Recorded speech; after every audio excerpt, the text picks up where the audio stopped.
1000 രൂപയുടെ 18 മാസ തവണകളും സ്കീം 2-ൽ 2000 രൂപയുടെ 15 മാസ തവണകളുമാണുള്ളത്. ഓരോ മാസവും നറുക്കെടുപ്പ്. വിജയികൾ തുടർന്ന് പണമടയ്ക്കേണ്ടതില്ല. Anupama gold gallery, golden diamond, Edavanna, Thiruvali, Othayi. വേനൽ കനക്കുകയും ചൂട് ക്രമാതീതമായി വർദ്ധിക്കുകയും ചെയ്തതോടെ വഴിയോരങ്ങളിൽ ശീതളപാനീയ വിൽപ്പനശാലകൾ സജീവമായി. പാതകളുടെ വശങ്ങളിലായി തണലുള്ള ഭാഗങ്ങളിലും മരച്ചുവടുകളിലുമാണ് താൽക്കാലികമായ വിവിധ ശീതളപാനീയ വിൽപ്പനശാലകളും കടകളും സജീവമായിരിക്കുന്നത്. ഗ്രാമപ്രദേശങ്ങളിലും നഗരങ്ങളുടെ പ്രാന്തപ്രദേശങ്ങളിലുമെല്ലാം ഇത്തരത്തിലുള്ള ശീതളപാനീയ വിൽപ്പനശാലകൾ സജീവമായിട്ടുണ്ട്. പലതരം ജ്യൂസുകൾ, സർബത്ത് സംഭാരം, നാടൻ മോരും വെള്ളം തുടങ്ങിയവയെല്ലാമാണ് ഇത്തരം ശീതളപാനീയശാലകളിൽ കൂടുതലും ലഭ്യമാകുന്നത്. എങ്കിലും കരിമ്പ് ജ്യൂസിനാണ് ആവശ്യക്കാർ കൂടുതൽ.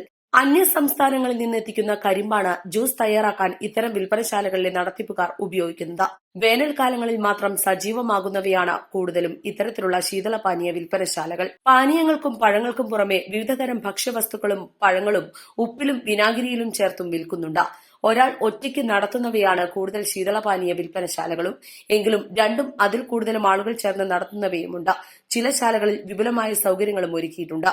ആളുകൾക്ക് ഇരുന്ന് പാനീയം കുടിക്കാനുള്ള സൗകര്യങ്ങളും സജ്ജീകരിച്ചിട്ടുണ്ട്. ഇപ്പോൾ പൊതുവെ നമുക്ക് ചൂട് ജാസ്തി ആയതുകൊണ്ട് വെള്ളങ്ങൾ, സർബത്ത്, മോരും വെള്ളം എന്നൊക്കെ കൂടുതലായിട്ട് നമുക്ക് പോകുന്നുണ്ട്. ഇപ്പോൾ പൊതുവെ നമുക്ക് കൂടുതൽ പോകുന്നത് മിൽക്ക് സർബത്ത്, ഓറഞ്ച് സർബത്ത്, സോഡ സർബത്തൊക്കെയാണ്. മോരും വെള്ളം ചൂട് കൂടുന്നതനുസരിച്ചായിട്ട് മോരും വെള്ളം ജാസ്തി പോകുന്നുണ്ട്. കുട്ടികളും യാത്രക്കാരും ഇപ്പം ചൂട് ജാസ്തി ആയതുകൊണ്ട് വെള്ളത്തിന് കൂടുതൽ ആൾക്കാർ നമുക്ക് വന്നുകൊണ്ടിരിക്കുക. പിന്നെ കൂടുതലായിട്ട് കരിമ്പ് ജ്യൂസാണ് ആളുകൾ തേടിയെത്തുന്നത്. ഈ വേനൽ ചൂട് കഠിനമായതോടുകൂടി കൂടുതലായിട്ട് ക്ഷീണം മാറാനും ഒക്കെ ആയിട്ട് കരിമ്പ് ജ്യൂസാണ് എല്ലാവരും തേടി വരുന്നത്. നല്ലൊരു തണുപ്പിലിരുന്ന് ഇളം കാറ്റിലിരുന്ന് നല്ലൊരു കരിമ്പ് ജ്യൂസ് കുടിക്കുക എന്നുള്ള ലക്ഷ്യത്തോടെയാണ് ഈ യാത്രക്കാരും അതുപോലെ ഈ നാട്ടുകാരും ഇവിടെ തേടിയെത്തുന്നത്. അത്യാവശ്യം നല്ല തിരക്കുണ്ട്. മറ്റുള്ള ജ്യൂസിനേക്കാൾ കൂടുതൽ കരിമ്പ് ജ്യൂസാണ് ഓൾറെഡി നമുക്ക് ചിലവാകുന്നത്. ഇളനീർ ജ്യൂസ് ഉണ്ട്, അതുപോലെ സോഡ സർബത്തുണ്ട്, മോരും വെള്ളമുണ്ട്. എന്നാലും കൂടുതൽ ചോദിക്കുന്നത് കരിമ്പ് ജ്യൂസാണ്. മൊത്തത്തിൽ കൊടുംചൂടാണ്.